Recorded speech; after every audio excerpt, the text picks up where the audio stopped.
क्या हुआ नंदिनी, तुम रो क्यों रही हो? वो विशाल। विशाल? क्या हुआ उसे? उसने मुझे छोड़ दिया, ब्रेकअप कर लिया उसने मेरे साथ। क्या? लेकिन वो तो तुमसे शादी करने वाला था ना, और तुम दोनों के बीच तो... हाँ, उसने मेरा फायदा उठाने के लिए बस झूठ बोला मुझसे। सब लोग ठीक ही कहते थे कि दूर रहो उससे, लेकिन मैंने ही प्यार में अंधे होकर किसी की बात नहीं सुनी और मेरी पूरी जिंदगी बर्बाद कर दी उस लड़के ने। I am pregnant Menka. क्या बोल रही हो ये? विशाल पूरे कॉलेज में बदनाम था जो उसने नंदिनी के साथ किया। इससे पहले भी वो कई लड़कियों के साथ ऐसा कर चुका था। बाकी सबने तो ये सब बर्दाश्त कर लिया, लेकिन नंदिनी ये सब सह नहीं पाई। घर वालों और समाज से वो नजरें कैसे मिलाएगी, इस डर से वो हार गई और एक रोज उसने अपनी जिंदगी को हमेशा के लिए खत्म कर लिया। मगर विशाल को इस सब से कोई फर्क नहीं पड़ा। वो तो कॉलेज कैंटीन में अपने दोस्तों के साथ आराम से मजे कर रहा था। उसे देखकर मेनका का खून खौल उठा। तुम्हें देखती हूं तो लगता है कि कोई इंसान कितना ही घटिया हो सकता है। तुम्हें शर्म नहीं आती? तुम्हारी वजह से नंदिनी ने अपनी जान दे दी और तुम्हारे चेहरे पर पछतावे का एक निशान तक नहीं है। क्या गलती थी उस लड़की की? यही कि उसने तुम जैसे इंसान पर भरोसा किया, तुम जैसे इंसान से प्यार किया। अरे क्यों सुबह सुबह मेरा मूड खराब कर रही हो? मैंने बोला था क्या उसे कि मुझ पे भरोसा करो? उसने तो खुद अपनी जान ली। मैंने थोड़ी कहा था उसे ऐसा करने के लिए। मैंने तो सिर्फ सॉल्यूशन दिया था। जो बाकी लड़कियों ने किया वो भी वो कर लेती, लेकिन वो कुछ ज्यादा इमोशनल हो गई। खैर, हमारा मूड खराब मत करो और जाओ यहाँ से। पता नहीं था कि इतने घिनौने हो तुम, वरना नंदिनी को तुम्हारे आसपास भी नहीं भटकने देती मैं। तुम्हारी वजह से मैंने अपनी दोस्त खो दी है। देखना, एक दिन तुम बहुत पछताओगे, बहुत पछताओगे। मेनका रोती हुई गुस्से में वहां से चली गई, लेकिन विशाल पर उसकी बातों का कोई असर नहीं हुआ और अगले हफ्ते उसने फिर किसी नई लड़की को अपने जाल में फंसा लिया।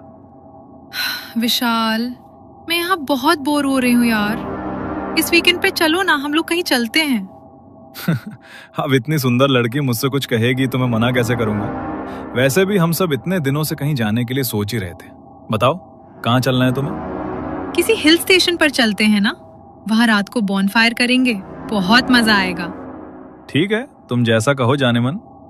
वीकेंड पर वो सब लोग गाड़ी में हिल स्टेशन के लिए निकल गए। विशाल और उसकी नई गर्लफ्रेंड अवनी, साथ में उसके 3 दोस्त मोहित, विकी और अनामिका। अरे मोहित यार, इस बार तू अपनी गर्लफ्रेंड को साथ लेकर क्यों नहीं आया? इस वाली ने भी तुझे छोड़ दिया क्या? हाँ यार, मेरी किस्मत में तो कोई लड़की 1 महीने से ज्यादा लिखी ही नहीं है।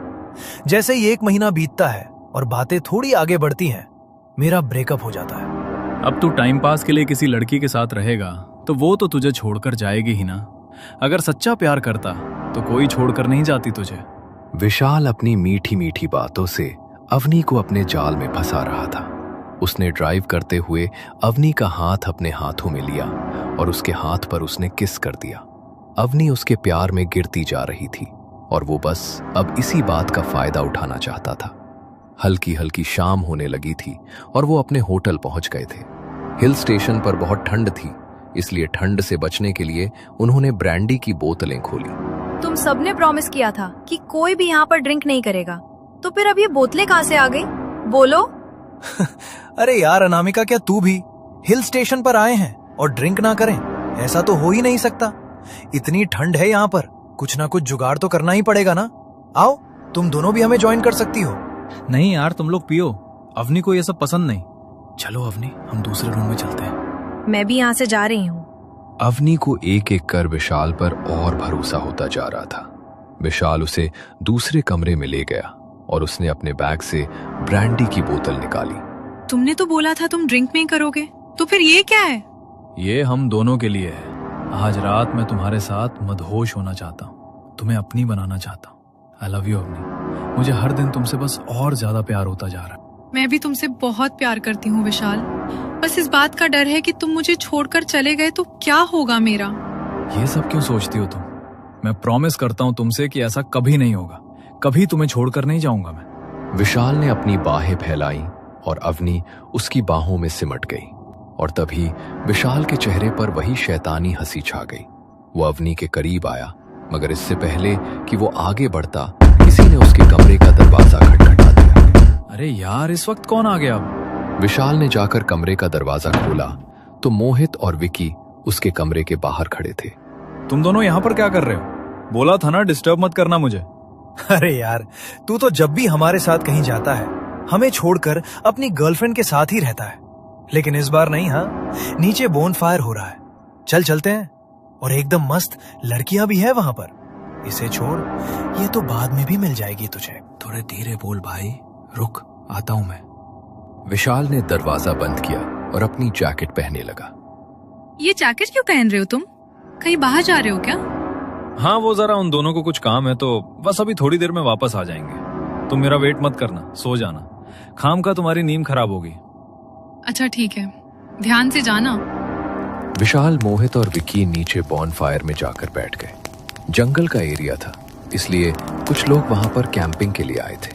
सब वहां पर बॉनफायर के किनारे बैठे गेम्स खेल रहे थे, लेकिन विशाल वहां बोर हो रहा था। वो वॉशरूम जाने के लिए उठा, लेकिन उसे होटल में वापस नहीं जाना था, इसलिए वो झाड़ियों में ही चला गया। तभी उसे वहां पर किसी की पायल की आवाज सुनाई दी। उस आवाज से वो एकदम से डर गया। अरे यार, सबने बोला था कि यहाँ पर रात के टाइम भूत प्रेत घूमते हैं। कहीं सच में कोई भूतनी तो नहीं आ गई? विशाल को फिर से वो पायल की आवाज सुनाई दी, लेकिन वो आवाज कुछ दूरी से आ रही थी और उसके साथ साथ पानी बहने की आवाज भी वहां से सुनाई दे रही थी।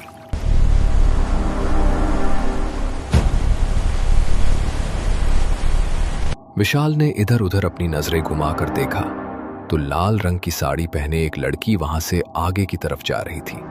उसकी लहराती हुई चाल को देखकर विशाल का मन बेचैन हो गया। क्या किस्मत पाई है विशाल तूने? ये तो कोई अप्सरा लगती है, इससे तो मिलना ही पड़ेगा। विशाल उसके पीछे पीछे चलने लगा। कुछ देर चलने के बाद वो लड़की एक झरने के पास जाकर रुक गई। उसने अपने हाथों में पानी लिया और अपने चेहरे को ठंडे पानी से धोने लगी। वो पानी गिरकर उसकी साड़ी पर गिर गया और उसका पल्लू भीग गया। वो बार बार अपने चेहरे पर पानी के छींटे मार रही थी और वो पानी गिरता गिरता उसके बदन को भिगा रहा था।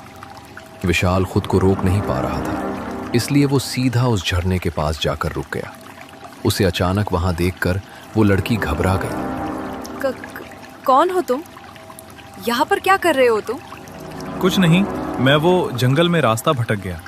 यहाँ पानी बहने की आवाज आ रही थी तो बस इस आवाज को सुनता सुनता यहाँ तक आ गया। अच्छा, तो मतलब यहाँ पर खो गए हो तुम? हाँ, और अब शायद आपकी खूबसूरती में भी खो गया हूँ। माफ करना, लेकिन मैंने आज तक तुम्हारे जितने सुंदर लड़की को नहीं देखा। चांद भी आपकी खूबसूरती के आगे फीका है। बातें तो बहुत मीठी है तुम्हारी।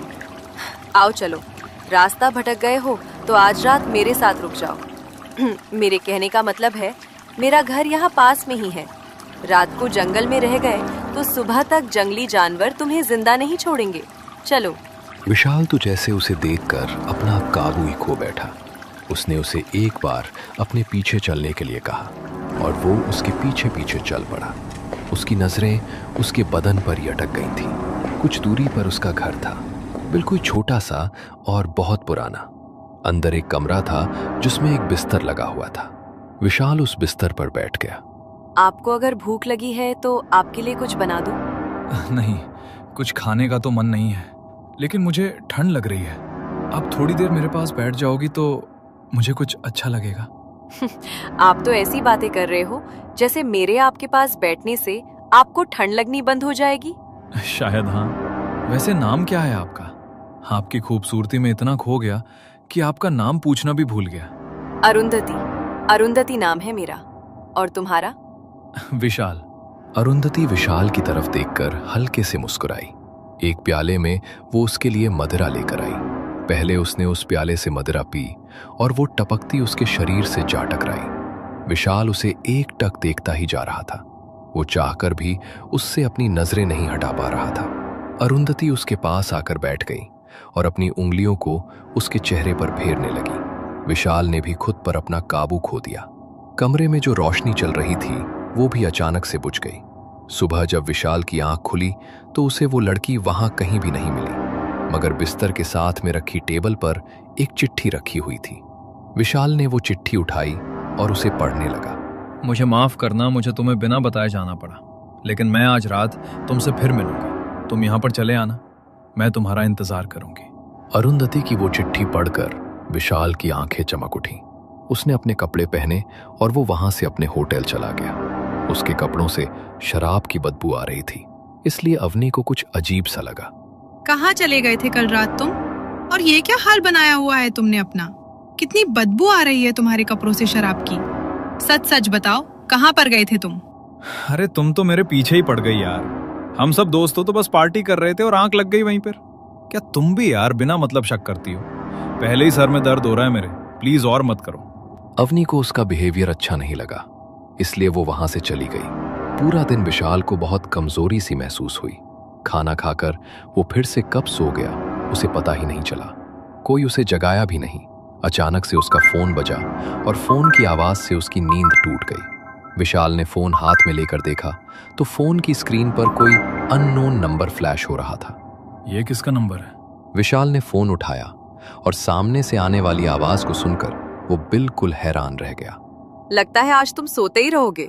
तुम्हें पता है ना, मैं तुम्हारा इंतजार कर रही हूँ। तुम? लेकिन तुम्हारे पास मेरा नंबर कैसे आया? जब तुम सो रहे थे तो मैंने तुम्हारे फोन से अपने नंबर पर कॉल कर लिया था और बस तुम्हारा नंबर मिल गया। मैंने सोचा कि इतनी छोटी सी बात के लिए तुम्हें नींद से क्या जगाना। अब जल्दी से आ जाओ ना विकी, मुझसे और इंतजार नहीं हो रहा। अरुंधति के मुंह से ये बातें सुनकर विशाल के चेहरे पर एक अजीब सी मुस्कान छा गई। वो अरुंधति से मिलने जाने के लिए तैयार होने लगा। तभी अवनी अचानक से कमरे में आई। अरे इस वक्त क्यों तैयार हो रहे हो तुम? और तुम्हारे तो सर में दर्द था ना, तो इतना तैयार होकर कहाँ जा रहे हो? अरे अब हर बात तुम्हें बतानी पड़ेगी क्या मुझे? गर्लफ्रेंड हो मेरी, बीवी नहीं हो। और यहाँ घूमने आया हूँ, एंजॉय करने आया हूँ, तो बस एंजॉय कर रहा हूँ। दोस्तों के साथ बाहर जाना है मुझे, हटो। विशाल ने अवनी से बड़े ही बुरे तरीके से बात की और वहां से चला गया। जंगल के रास्ते चलता हुआ वो अरुंधति के घर तक पहुंचा। तभी उसने देखा कि वहां आसपास दूसरा कोई घर नहीं है। उसे ये बात कुछ अजीब लगी। इस घर के आसपास दूसरा कोई घर नहीं है और अरुंधति यहाँ पर अकेली रहती है। कुछ तो अजीब जरूर है। विशाल वहां खड़ा होकर ये सोच ही रहा था, इतने में अरुंधति ने घर का दरवाजा खोल दिया। अरे तुम वहाँ पर खड़े होकर क्या सोच रहे हो? अंदर आ जाओ ना, मैं कब से तुम्हारा इंतजार कर रही हूँ। नहीं, बस वो मैं ये देख रहा था कि आसपास यहाँ पर दूसरा कोई घर नहीं है। तुम क्या इस जंगल में अकेली रहती हो? हाँ, एकांत में ही मुझे अच्छा लगता है। लोगों की भीड़ मुझे पसंद नहीं। लेकिन तुम चाहो तो हमेशा के लिए मेरे साथ रह सकते हो और मैं तुम्हें यहाँ से जाने नहीं दूंगी। तुम्हारे पास से वैसे भी कौन जाना चाहेगा? अरुंधति ने उसे हल्की सी मुस्कान दी और अपना हाथ आगे बढ़ाया और विशाल का हाथ थामकर उसे घर के अंदर ले गई और घर का दरवाजा बंद कर लिया। विशाल ने उसे अपनी बाहों में जकड़ लिया और कमरे की लाइट्स को ऑफ कर दिया। अरुंधति उसे लेकर बिस्तर की तरफ गई, मगर तभी विशाल को अपने सीने पर कुछ भारीपन सा महसूस हुआ। वो जोर जोर से खांसने लगा। तभी खांसते खांसते उसके मुंह से खून निकला। विशाल ने अपने फोन की टॉर्च जलाकर देखा तो वो अपने हाथ पर अपना खून देखकर बुरी तरह डर गया। ये खून की उल्टी कैसे हो रही है मुझे? क्या हो गया मुझे?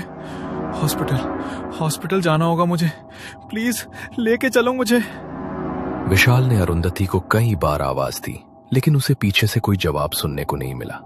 घबराकर उसने पीछे देखा तो पीछे कोई भी नहीं था। तभी उसे कमरे में उसकी पायल की छन छन की आवाज सुनाई दी। उसने सामने देखा तो अरुंधति ठीक उसके सामने खड़ी थी, लेकिन उसके चेहरे के भाव बिल्कुल बदल चुके थे, जैसे तो वो उससे कोई बदला लेने के लिए आई हो। क्या हुआ? इतने में ही डर गए? अपनी जिंदगी बहुत प्यारी है तुम्हें, लेकिन तुमने भी तो कितनी लड़कियों की जिंदगी खराब की है और उसमें से एक तो तुम्हारी वजह से अपनी जान भी दे चुकी है। क्या? कौन हो तुम? ये सब क्या बोल रही हो? तुम अच्छी तरह जानते हो कि मैं क्या बोल रही हूँ और तुम्हें बताया तो सही में कि मैं कौन हूँ। जिस तरह तुम अपनी वासना की भूख को मिटाने के लिए लड़कियों को शिकार बनाते हो, वैसे ही मैं भी अपनी भूख मिटाने के लिए तुम जैसे लड़कों को शिकार बनाती हूँ। फर्क इतना है कि तुम जिंदा हो।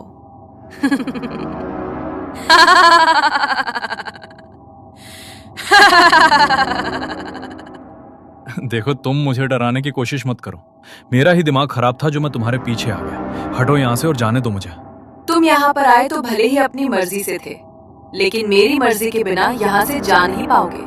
कहा था मैंने कि मैं तुम्हें अब यहाँ से कहीं नहीं जाने दूंगी। लगता है तुमने मेरी बात ध्यान से सुनी नहीं। पागल हो गई हो तुम? दिमाग खराब हो गया तुम्हारा? हटो मेरे सामने से।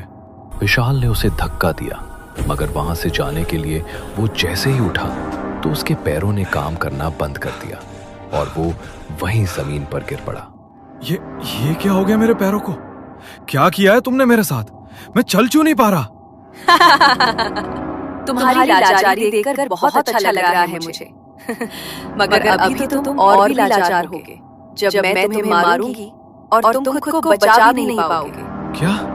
देखो, मैं तुम्हारे सामने हाथ जोड़ता हूँ, प्लीज जाने दो मुझे। आज तक मैंने जिसके साथ जो भी किया उसके लिए माफी मांगता हूँ। फिर कभी ऐसा नहीं करूंगा। बस एक बार माफ कर दो मुझे। अरुंधति उसकी तरफ देखकर जोर जोर से हंसने लगी और उसके शरीर की हड्डियां खुद ब खुद मुड़ने लगी।